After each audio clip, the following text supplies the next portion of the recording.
محترم رانندگان هنگام اداره واسه نقل و قاعده یک درا رو رعایت کنید.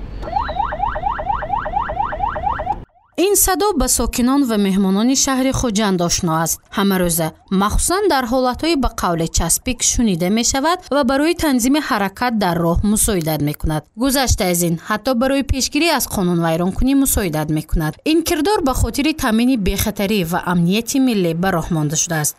مردم به میلیسیای توجیک باور دارد.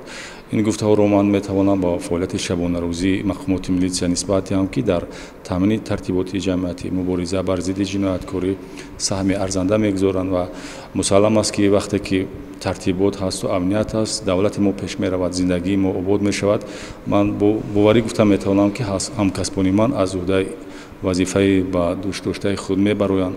با راه بردن کارهای اپراتیوی جستجوی تفتیشاتی همچنین سفربر نمودن قوه‌های مقامات میلیسیا در سمت‌های آشکار نمودن جنایت پیشگیری جنایت میلیسیا موفق است که از عهده وظیفه خود براید. این تدبیرها به خاطر باور و اعتماد کردن ساکنان به میلیسیای تاجیک و مقامات و حکومت کشور است. یعنی ساکنان در سیمای مقامات و میلیسیا حمایتگری خود را می‌بینند. چند مدت پیش مرکز نظرسنجی گلاپ تاجیکستان را در صدر کشورهای امن جهان جای داده است که ساکنانش به میلیسیا اعتماد دارند و هنگام گشت و گذار شبانه احساس خطر نمی‌کنند. یکی از راه‌های اساسی که مقامات میلیسیا در عملیه استفاده میبرد این همکاری شهروندان با مقامات میلیسیا است. در اساس چنین همکاری ها مقامات میلیسیا موفق میگردد که شخصان جنایتکار را بازداشت نماید، حقوق ویرانکنی ها را پیشگیری کند و در تامین ترتیبات جمعیتی سهم گذارد. من گمان میکنم که این نتیجه خدمت شبانه روزی نه تنها مقامات میلیسیا بلکه دیگر مقامات حفظ حقوق است که توانستند یک فضای قانونی یک فضای ترتیبات امن در جمهوری ما تشکیل کنند. گزارش نو گلاپ آخر ماه اکتبر نشر شد و خلاصه ساکنان را درباره باوری به پلیس و احساس خطر و امنیتشان در 142 کشور جهان در بر میگیرد. در این رده‌بندی یا ریتینگ تاجیکستان با 96، فنلاندیا و ایسلندیا با 92 خالی در صدر کشورهای امن جهان جای گرفته است.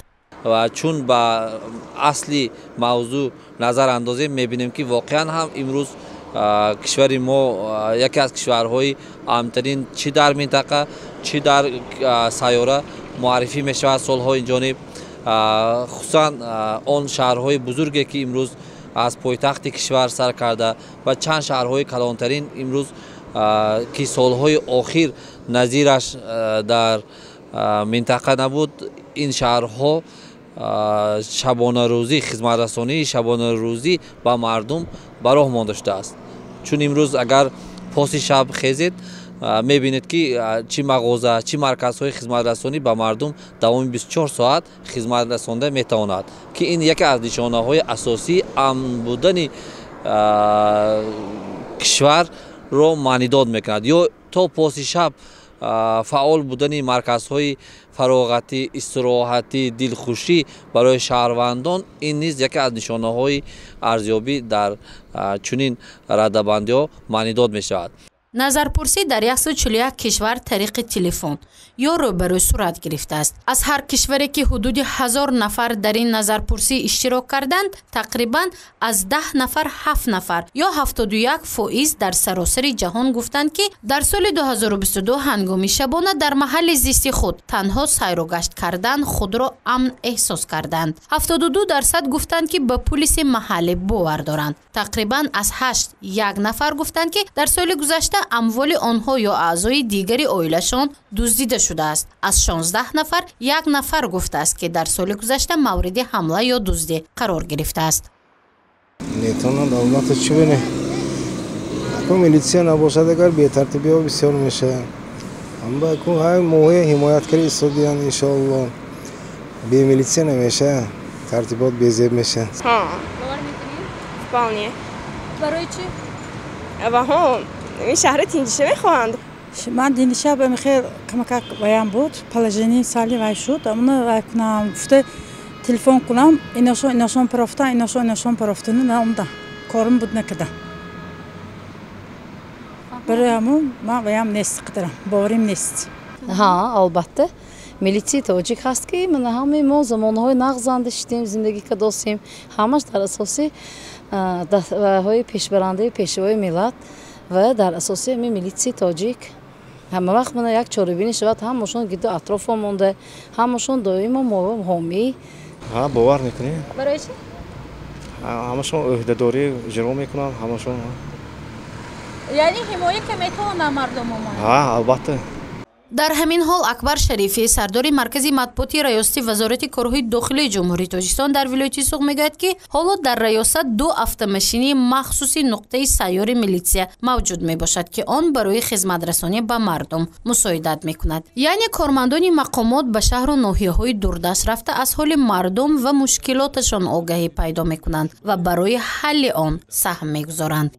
تشکیل تلفنی باوری روزی قبول شهروندان تاسیس سامانه وزارت کارهای داخلی یک منبری فراخ است که شهروندان میتوانند توسط آن استفاده برند و در پیشگیری جنایتکاری و حقوق ویرانکنی سهم خود را گذارند، البته در همکاری با مقامات میلیسیا. نوگانی دیگری که در سال 2023 در ساختار مقامات کارهای داخلی جاری شد این تشکیل автомاشین مخصوصی خدمت رسانی است که در آن تمام شرایط ها فراهم آورده شده است که نقلیات مذکور به منطقه دوردست سفربر شده روزهای قبول شهروندان را میگذرانند.